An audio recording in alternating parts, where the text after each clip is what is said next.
इतिहास, देश, समाज। जो हो गया बहुत अच्छा है, आगे भी आप जाएंगे, आपकी सफलता निश्चित है।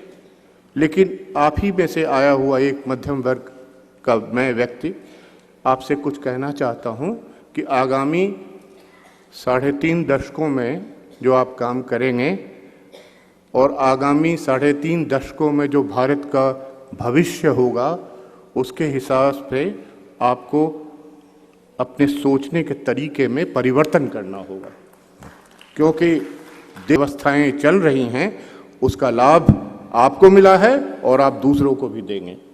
राजस्थान में तो पूरे देश में हूँ, क्योंकि इस बार की जो प्रतियोगिता परीक्षा राजस्थान पब्लिक सर्विस कमीशन ने की है वो बहुत ही अच्छे तरीके से किया है, और जो अवसर की समानता की बात जो समाज में आती है, जिसका कभी कभी पालन नहीं होता है और इंक्वायरी करनी पड़ती है, यह यहाँ से नष्ट हुआ और ये सरकार की बहुत बड़ी सफलता है, और जो चुन के आए हैं वो उसका प्रतिबिंब बनेंगे। दूसरा विषय यह है कि ये गरीब उभरता हुआ देश आपको क्या दे सकता है, यह समझना चाहिए। मेरा अपना उदाहरण है कि पूरी शिक्षा सब्सिडी पर चली है और अब ऋण मुक्ति का समय आया, यह आपको ध्यान रखना चाहिए।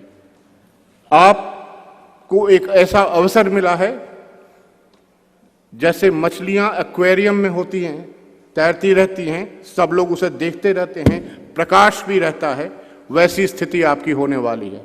अभी आपको कोई नहीं जानता था या कुछ लोग जानते थे, एक पारिवारिक व्यक्ति के रूप में या साधारण व्यक्ति के रूप में, अब आप पर प्रकाश ज्योति पड़ने वाली है।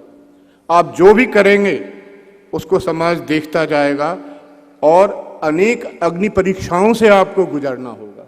ऐसे में क्या करना चाहिए, इसके बारे में मैंने आज सुबह सोचा और मुझे ऐसा लगा कि 15 भी, अब तो 3 मिनट और हो गए, तो 12-13 मिनट में क्या कहा जा सकता है, इसके 15 आयाम हैं।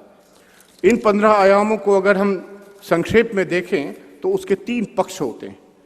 एक व्यक्ति के रूप में आप क्या कर सकते हैं, एक सत्ता जो आपको मिली है, थोड़ी सी मिलने जा रही है और बाद में ज्यादा मिलेगी, उसका आप क्या करेंगे, और इन सब की जो ज्यादा महत्वपूर्ण है, प्रशासनिक फलश्रुति क्या होने वाली है, एंड रिजल्ट क्या होने वाला है, परिवर्तन जो होगा देश में या नहीं होगा, उसके लिए आपकी क्या भूमिका हो सकती है।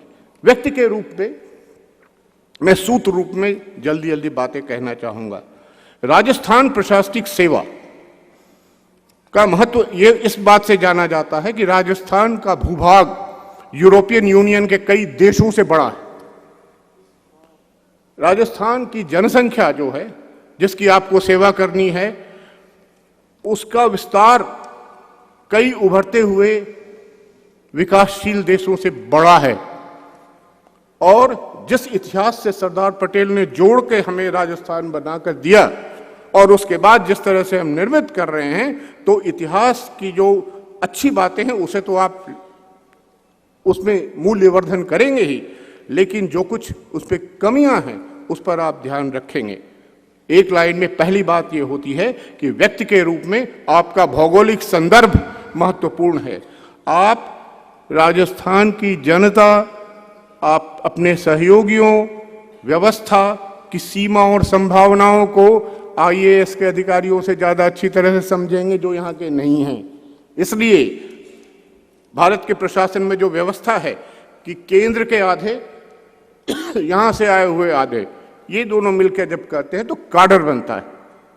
तो आपका सबसे बड़ा प्रशासनिक योगदान जो होगा कि आप राजस्थान को समझे हुए हैं, उसकी पीड़ा, उसकी संभावनाओं से जुड़े हुए हैं। दूसरा, बौद्धिक व्यक्तित्व। आप बुद्धिमान हैं यह तो सिद्ध हो गया, लेकिन एक क्षेत्र में ज्ञान होने से कुछ नहीं होता। पॉलिटिकल इकोनॉमी एक विषय है जिसमें 3 शास्त्र आते हैं, अर्थशास्त्र आता है, न्याय शास्त्र आता है और राजनीति विज्ञान तो आता ही है। आपने अब तक एक क्षेत्र में, हो सकता है इसमें से कुछ भी आपने नहीं पढ़ा हो, खासकर परीक्षा के लिए पढ़ लिया होगा, अब आपको उसमें इतनी सफलता प्राप्त करनी है, अपने ज्ञान को इतना बढ़ाना है कि कभी भी किसी मीटिंग में कहीं भी लिखना पढ़ना बोलना पड़े तो आप अधिकार पूर्वक कह सकें। आप वर्ल्ड बैंक के कहने पर नहीं चलेंगे, आप किसी लॉबी के कहने पर नहीं चलेंगे, आप इंडस्ट्रीज एसोसिएशन को जरूर समझेंगे लेकिन अपनी राय रखेंगे और एक ऐसी कुछ व्यवस्था देंगे जैसे जीएसटी जैसी चीजें हैं कि देश को उसका फायदा हो। इसके लिए शुद्ध तकनीकी ज्ञान आवश्यक है। आपके निर्णय कोर्ट में टिकने चाहिए, ट्राइब्यूनल्स पर टिकने चाहिए, जनता का समाधान होना चाहिए। इसलिए आप में ऐसी प्रतिभा होनी चाहिए कि आपसे कुछ गलत न हो, आप बहुत ईमानदार भी रहें और कागज में आपकी दुरुस्ती ठीक नहीं है तो विरोधी जो आपके हैं, प्रतिस्पर्धी हैं या जो सत्ता को काबिज करना चाहते हैं, ऐसे जो गलत लोग हैं, उसका लाभ उठाकर आपके सारे निर्णयों को चौपट करेंगे, आपका भविष्य बर्बाद कर सकते हैं। इसलिए ज्ञान और सतत पढ़ते रहना आपका काम होगा। दूसरी बात यह है कि आपका ज्ञान जो है वो जनता के लिए होना चाहिए।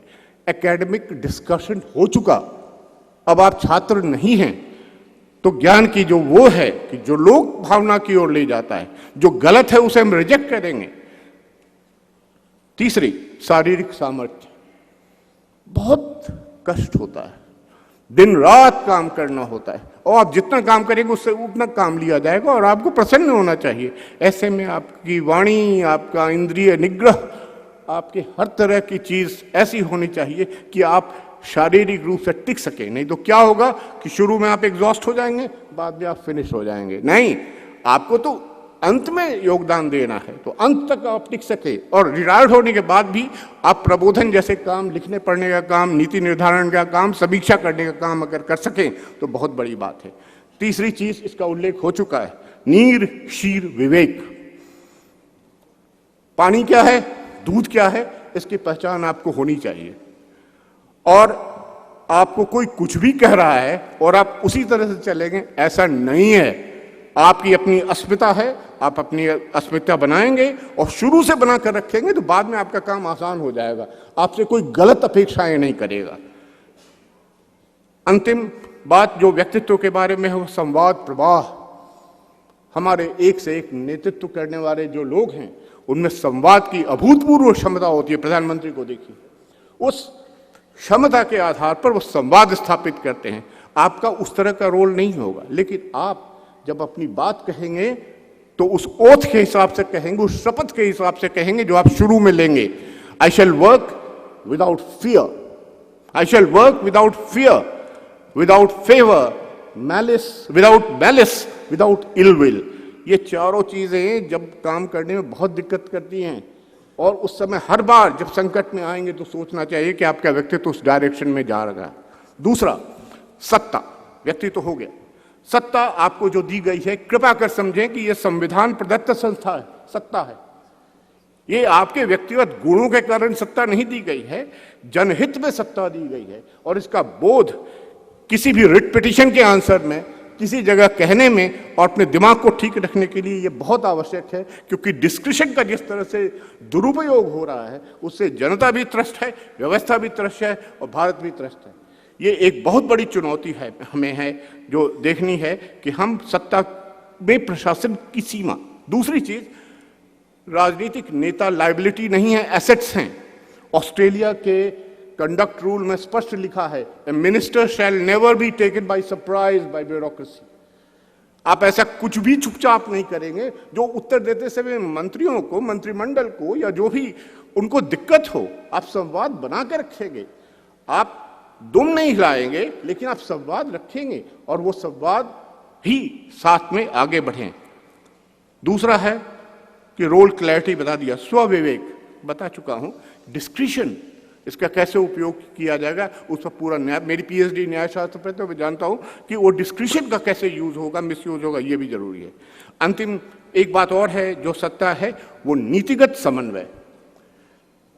भारत का संस्थापक महत्व ये है कि आप सभी समाज के अंगों को लेकर साथ चलें, संस्थाओं को लेकर साथ चले। कोई भी हायरार्की एडमिनिस्ट्रेटिव सिस्टम में नहीं है। और अगर है तो वो सिर्फ अनुपालन के जनहित में है कि सभी बराबर हैं, किसी भी सर्विस का आदमी हो, कोई भी हो, लेकिन उसकी इज्जत होगी। लेकिन हाँ, अगर काम करना है, अगर फायरिंग होनी है, अगर कोई किसी को पकड़ना है, किसी विधायक काम को करना है, तो उसमें सुसूत्रता तो होनी ही चाहिए। उसी लिए हायरार्की है। आपके सैल्यूट अगर आपको दिया जाता है तो इसलिए नहीं कि आप बहुत महान प्रजातंत्र में व्यक्ति हैं, इसलिए कि उस व्यवस्था का सम्मान किया जाता है जिसका आप अनुपालन करते हैं। संप्रभुता, भारत उभरती हुई शक्ति है। अगले आपके कार्यकाल में 3.5 दशकों में और आगे बढ़ेगी, लेकिन चैलेंजेस भी आएंगे और उस समय भारत की अस्मिता को बनाए रखने के लिए जो तर्क कुतर्क दिए जाएंगे उसका उत्तर देने की ताकत आप में होनी चाहिए। तो संप्रभुता जो लोगों की है वह आवश्यक है। सामाजिक फलश्रुति के बारे में बहुत मिलता है, लेकिन मैं 5 बातें कहना चाहूँगा जो नहीं होता है। एक तो कि हमारा घोष वाक्य जो है वो सत्यमेव जयते है, मुंडक उपनिषद का है, सत्यम एव जयति, सत्य ही जीतता है।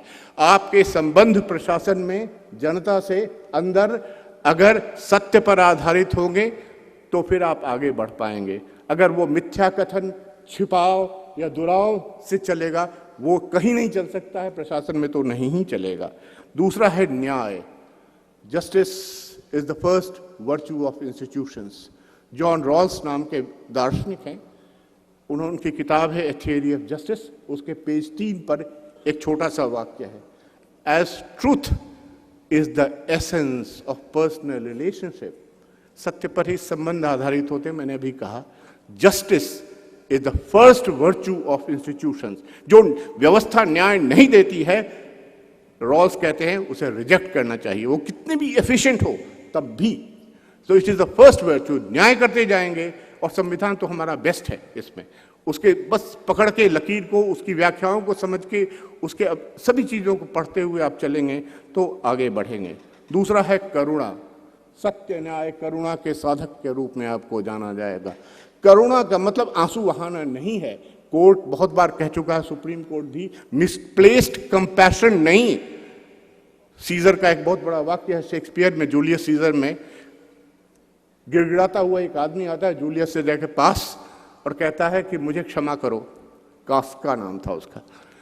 तो सीजर कहता है, मतलब शेक्सपियर कहते हैं, if Caesar is moved by tears Rome shall be flooded.